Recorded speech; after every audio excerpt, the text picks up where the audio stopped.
Welcome to the heart of the matter. On today's episode, we'll be talking about speech therapy. And with me is a speech therapist, Chijioke Igwe. You're welcome to the heart of the matter. Thank you very much. Now, speech therapy is a subject that people don't talk about very often because we don't really realize the need for speech therapy. But, you know, if you understand that there are people who stutter or stammer, people who have had strokes, and it takes them some time to get themselves known, you will understand the need for speech therapy. Now, Chijioke, what is speech therapy? Speech therapy is basically it actually involves helping people with speech problems. Okay. To improve their fluency rate, especially when they have issues with fluency and clearly pronouncing words. And okay. all that. What are the kind of problems that you tend to help people with, the speech problems? Things, for example, stammering, people who stammer, people who have the H factor in their pronunciation. What is the H factor for the benefit of? The H factor is actually, in another word, you can say the aspiration sound for the letter H when you say words having the vowel sound at the beginning of the word. And for example, the word apple, simple word, and some people have the problem of saying apple, apple instead of apple. So things like that.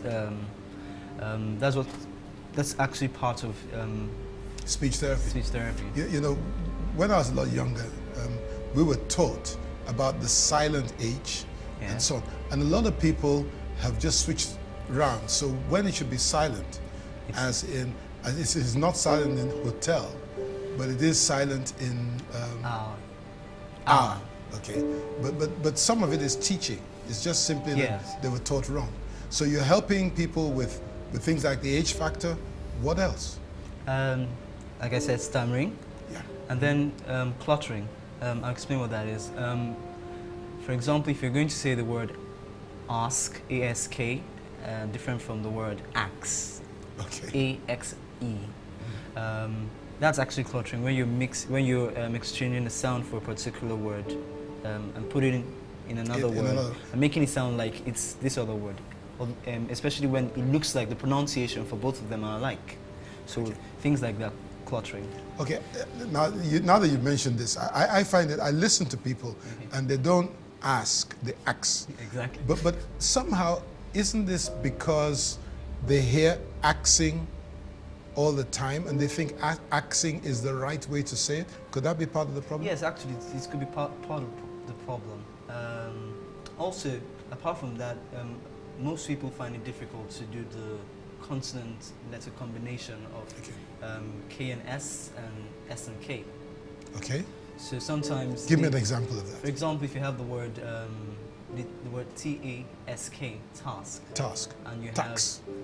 have... a lot of people say tax. Okay. And they switch it with the other word, T-A-X. Okay. Tax. So things like that, when people see words like that, they actually have an issue trying to pronounce them. Okay, what else? So you talked about stammering or stuttering, cluttering. And the H factor. What else? There's also this called articulation impairment. Okay. Now, the idea of articulation impairment doesn't necessarily mean whether or not someone is very articulate in the way he or she talks. It actually zeroes in on clear pronunciation of a sound as it should be said. For example, if I'm going to say the word B-U-S, as in bus, which is actually the proper pronunciation, a lot of people would use the sound for letter U and actually change it to O for the letter O and say boss. Okay. Boss. So things like that. So once people have that issue, that articulation impairment issue, speech therapy comes in. Now, in speech therapy, you're also dealing with fluency. Yes. What is fluency in your context? Okay, there's several things that come together when we talk about fluency. First and foremost, the notion that people have as regards fluency as how fast or how slow someone speaks. That's not in itself what fluency is all about, as much as it also entails that. We also have the idea of phrase combination, appropriate phrase combination. For example, if I have the word at first. Okay. At first. Now, when I say at first, saying them individually, it's not something that comes across very nicely, because you probably have to go at first. Okay, well, what are you trying to say? When I put that in a sentence, for example, at first, we were in the house. Okay? So when I say at first, the proper phrase combination there, at first, we were in the house. Combining those phrases together within a particular sentence, not being too fast or too slow, but just being able to combine. Okay? You have that as part of fluency. As well as, we also talked about clear pronunciation initially. One of the things about fluency that we also should know is that as much as you're going to pronounce a word, or you're going to read something, you have to be able to pronounce exactly what that word is in rapid speech. Because sometimes there's a way you pronounce a word alone different from the way you pronounce a word when it's in rapid speech. So you have that clear pronunciation of a word in rapid speech. And then finally we also look at the idea of pitching. Okay. Now this is something that a lot of people have issues with. Pitching. When we pitch in music, the idea is how high your voice is or how loud it is. Okay. But if you listen to some of these singers that do the stage stuff called opera, when they pitch on a particular note, they stay on the note for a while, and it looks like there's an emotion to how much they are lengthening the production of that particular note. And when they do that, what happens is they're actually pitching, and the concept of pitching doesn't just focus on how high or how low. It actually talks about the movement of the rising, the movement of your tone, whether rising or falling. In an example, if I say, how do you spell easy? Okay. Now the word easy, I'm going to pitch on it. When I pitch on it, what I do, as much as I'm using the concept of stress and intonation and emphasis and all that, which is what pitching is all about, combining all that together and doing that, and putting a bit of emotion to it. When I pitch on a particular word, like easy, in the statement, how do you spell easy? I'm not just saying easy, I'm saying easy as a word. So, now, you sound like somebody who went to an English public school. Did you? No, I didn't. Okay, you sound very much like one. Okay. Because, you know, listening to somebody emphasize the right words and speak English fluently is quite rare in these parts. Now, how do you convince somebody that they need speech therapy? Okay, convincing people is a bit of a task. Let me start with that. It's a bit of a task in the sense that a lot of people don't want to accept the fact that they have a problem with the way they talk. Okay, but what I do when I see someone who has a speech problem is I don't try to put the problem on their face. Okay. Because some people just withdraw and they're like, I don't want to get into this talk. So what I do is when people. So the kind of guys, because if somebody has a stutter, or maybe even H factor, they're easily discernible. But what about somebody who thinks they're speaking perfect English? Now that's the kind of person that is difficult to convince. Yeah, exactly. People like that. People like that are always they're always defensive. They're always defensive. Am I okay? Is my spoken English okay? It's okay. It's okay. Just okay. Now, when I say okay, I don't mean just okay. I mean it's okay because there are a lot of people who don't speak like you. Okay. That's one. Okay. There are a lot of people who don't speak like you, and that means it shows how much you're working on the way you talk and communicate. But like I said, people who have issues like this, it's until you get them to see reasons why when they actually come across to people with their impairments and they're not careful as to how to communicate properly and be fluent, they cut out the particular sense, so to speak, for what they're trying to communicate. You know, one of the biggest challenges, and this is probably because most Nigerians speak other languages, their native languages, is pronunciation. Do you deal with pronunciation? Yes, I do. Because, I mean, we pronounce most words incorrectly. This is something, now, because we have our own native languages and it also influences the way we pronounce words, I always try to tell people that there's a difference between diction and accent, and this is where the whole concept of diction and accent comes to play. Now, as much as we are Nigerian, I'm a Nigerian, I don't deny that, okay, but as much as we are Nigerians, every time we have to speak English, there should be an effort on our part to pronounce the words in English properly. But this is the mistake a lot of people make, and the mistake there is confusing the idea of sounding much like the native speakers of English. Okay. Different from you trying to make sure that you pronounce the words as you should. In your own accent. In your own accent. Now the thing is, you can have an accent that is influenced by your mother tongue. Now, it's one thing to have that. It's another thing for you to say, okay, you know what, I want to add something to it. Okay. Not reduce the accent, but just add something to it and improve my pronunciation. It helps, it makes it, for example, if this word, W-O-R-D. Word.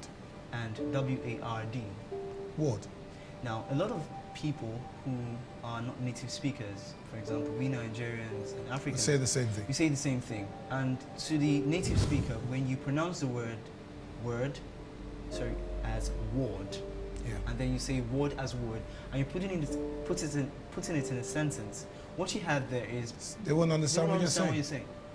So that's why it's important that pronunciation is taken care of. Now, we're talking about speech therapy, and whenever you talk about therapy, you're talking about doing something to relieve a problem, to get somebody better.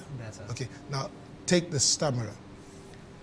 I always, in my ignorance, thought that stammerers probably were frightened, and so they can't speak because something in their environment frightens them, or something like that. Something has happened at some point in their lives that has caused it, but you say otherwise.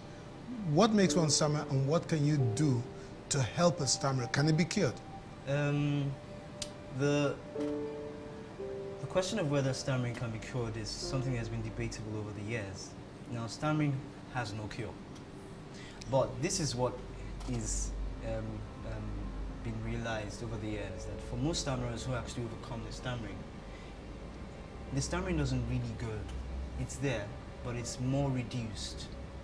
Okay. Now, because it's more reduced, what you have is stammerers sounding more fluent than usual as a stammerer. Okay. We'll hold the thought on stammering because we're going to take a short break. Viewers, will be back in a moment. We're continuing on this subject, speech therapy. Stay tuned.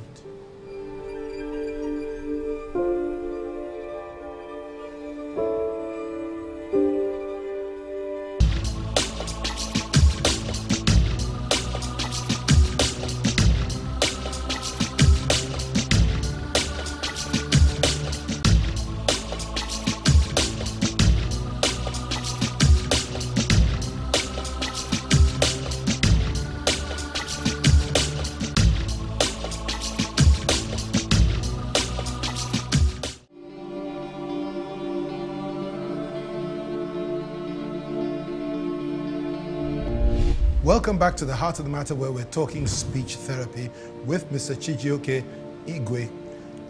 Chijioke, going back to stammering, you know, very often when we encounter stammerers, we tend to try to help them finish off the sentence, and we think we're helping to sort of alleviate the problem. What would you do? How do you take a stammerer from where you find them? The first thing I do, especially when they're trying to say something and they get that sudden distortion, I wait for them. Okay, and it's important that we give them time to say what they want to say. When you interrupt when they say something and they're stammering, and you try to help them finish up, you make them less of themselves, so to speak. You don't. They feel intimidated. They feel like, oh, I'm not able to communicate. Okay. And once they have that notion, they shrink back into their shells, and it's not really encouraging because you don't give them a reason to improve fluency. So what is the therapy? Okay. Now, which is what one of the things you do is for stammerers who there's several things. For example, when a stammerer is talking and he's distorted in his speech, while you're waiting there, try and help him to understand that he should take his pronunciation gradually, okay? Not to rush over the words, because once the stammerer is rushing over the words, he has the tendency to be hooked, so to speak, in his pronunciation. Okay. So the time to pronounce a word for a stammerer, especially when he's hesitating on a particular sound, give him time to say it, and then if he says it and he doesn't pronounce it fluently, ask him to say it again.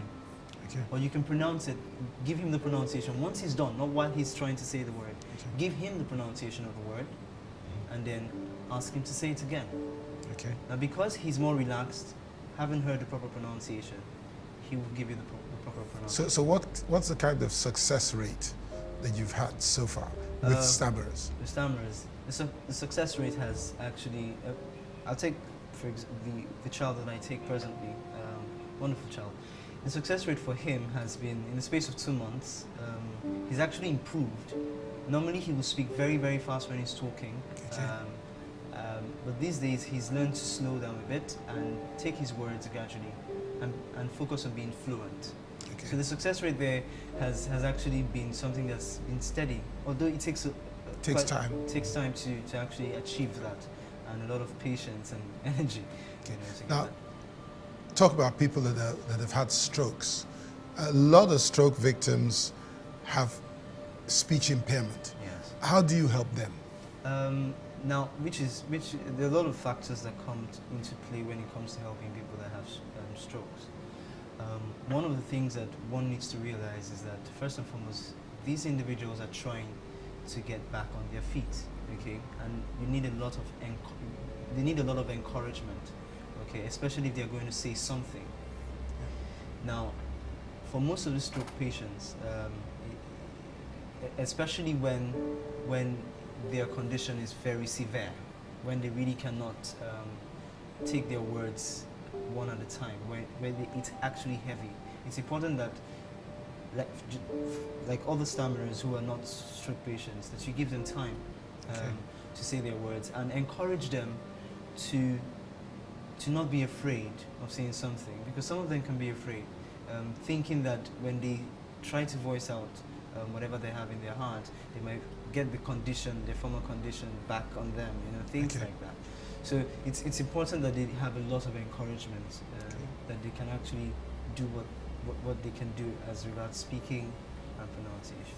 I can't resist this one. Public speaking, especially when it comes to places like our airports. I hear people who think they know how to speak English very fluently, but they make a total mess of it, so much so that the people that are listening to announcements don't know what they've just said. It'd be better if they actually spoke just then the way they speak at home. I think people understand them a lot better than trying to can you help people like that? Yes, I can help people like that, and I do, especially for some people. For example, there's this broadcaster, a radio presenter. She has an issue when she's on air. She speaks okay, but she knows that in between she has issues trying to sound nicer, so okay. for want of words now. And I've noticed that people like that, what I told her is sometimes people don't practice. A lot of these people, they don't take out time individually to sit down and practice pronouncing words, practice reading to themselves, and just you know, talking. Now, I'm not saying, when I say talking to themselves, I don't mean being you know, but just practicing. It's important. Yes. You know. So maybe if somebody from FAAN or whoever is responsible for the people that make the announcements is watching, they can get in touch with you. Yes. Now, what about other public speakers like politicians? What's the advantage of a politician getting in touch with you and saying, hey, Chijioke, I want you to help me with my speech? One of the big advantages is that, now, someone asked me, what's the difference between pronunciation and articulation. A lot of our politicians, when they talk, they're very loud, and people don't get to hear what they're saying. They're just too loud. In the sense, when I say they're too loud, they talk, and sometimes you're not hearing clearly what they're trying to say because some of these words are not distinct in their pronunciation. So one of the things they stand to gain as an advantage is that they get to understand what it means to really be articulate, and not just enunciate. There's one thing to enunciate, which is being clearly heard. Your voice could just be clearly heard, but what you're saying, the content, it's not being heard. And I guess when I talked about politicians, I'm also referring to some of these people that hold high office. Yes. That they could also do with some speech therapy. Now, are your services as a speech therapist generally available? And how would somebody avail themselves of your services? Okay, generally available. Presently, yes, but one of the things I'm also looking at is I'm presently working on a service delivery platform that can accommodate as much. Okay, I'm presently working on that, but for the general public, you need a whole lot of manpower to work that out. Yeah. So what you do is mostly one-on-one. One-on-one. You can't sort of do a speech therapy class in a classroom. Sometimes it's not that effective. That's one of the things that you can get away with some few things here and there. The age factor, maybe? Yes, maybe. You can get away with some of those kind of things, but if you want, I'm a person that is focused on being effective with this, because it's a serious business. We're dealing with people and their self-esteem and all that. So if they don't get it right, forget about it. I don't care how much they pay, okay? Even if they pay small or they pay big, that's not the issue. The issue is you need to get somebody who comes out of the process a lot more confident in themselves and able to actually speak in public. In closing, Chijioke, let's go back to stammering, because a lot of people would like to know what causes stammering. Okay, two things. First is, according to the developmental issues, one, anxiety around a child who's actually growing. When there's so much agitation and anxiety, it can actually trigger stammering in a child, as well as it could be hereditary. You know, it could be hereditary. For example, Charles Darwin was a stammerer, and he actually inherited it from his father.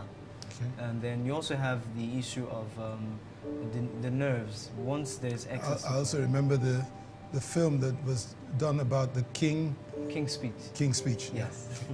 Yeah, that also. That's hereditary. Yes, and one of the things is, as much as you have anxiety, fear, for some of the soldiers who go to war, during war, while they're there on the battlefield and they're actually fighting, those experiences, especially for some of the young ones, can actually trigger certain tendencies of fear, timidity, and a lot of agitation around them that can create the tendency to stammer when they're coming out, especially when they're experiencing post-traumatic stress, so to speak, from those experiences. So things like that. Okay, so in summary, on stammering, there is hope for the stammerer. It's not a lost cause. It's not a lost cause. Certainly not a lost cause. Chijioke, that's all we have time for today, but it's been great having you on The Heart of the Matter. Viewers, Chijioke is available. His contact details will appear on the screen. Please get in touch with him if you need his help or his advice. We've thoroughly enjoyed bringing this episode to you, and we'll be back again with another episode of The Heart of the Matter next week.